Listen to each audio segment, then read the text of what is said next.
Баршаңызға қайырлы күн достар, менің арнама қош келдіңіздер. Бүгін сіздерге тауық сорпаның жасалу жолын ұсынатын боламын. Сондай дәмді әрі тез дайын болатын сорпаны менімен бірге жасап көріңіз. Алдымен бізге тауық қажет болады. Жақсылап жуып тазартып алып, артық жерін кесіп алып тастаймыз. Және де бірнеше бөлшектерге бөлеміз. Мен негізінен бір тауықты 3 бөліп асамын. Тауықтың көлеміне қарай, отбасы санындағы мүшелерге қарай бір немесе 2 бөліп асуға да болады, өз қалауларыңыз. Мен үнемі 3 бөлікке бөліп аламын. Аяқтарын бір пісірем, қанаттарын бөліп бір пісірем және төс етін бөлік пісіретін боламын. Мінекей осылай бөліп аламын. Төс етті үнемі самса жасаған кезде немесе палау жасаған кезде қолданамын, ал мынаны сорпа қылатын боламын. Тауықтың сан аяғы керек, оны бірнеше бөліктерге бөліп аламыз.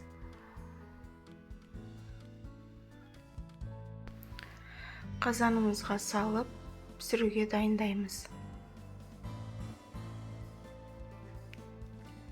3 кружка су құятын боламын, яғни тауықтың еттері беті жабылып тұру керек.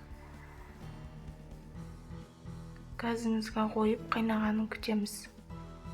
Оған дейін көкөністерді дайындаймын. Мен пиязды кішкентай болғандықтан 2-ін алдым. Пияз қанша көп болса сондай дәмдірек болады. Және болгар бұрышында үрлеу етіп тураймыз.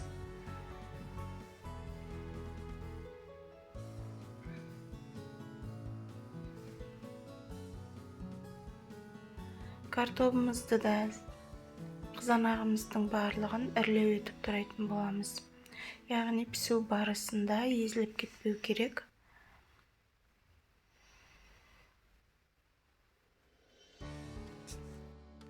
Қызанақты 4 бөлікке бөле саламын. Қызанақтың орнына томат пастасын қолдансаңыздар да болады. Мінекей біздің көкөністер дайын. Енді қазанымыз қайнап жатыр. Міне астын басып көбігін алатын боламыз. Яғни сорпаны қайнатқан кезде баяу отта қайнататын боламын. Баппен, сондықтан қайнауға да мән беріңіздер. Жарты ас қасықты толтырып, тұзды салып, араластырып, көкөністерімізді салатын боламыз.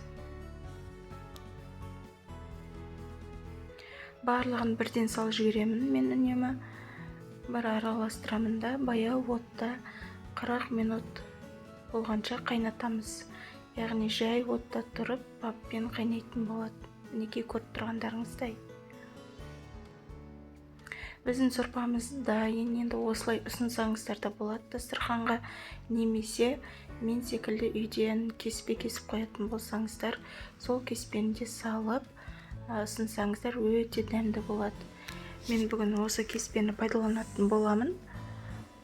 Газымыздың астын шығарып, кеспемізді салып, жақсылап араластырамыз, жабысып қалмау үшін.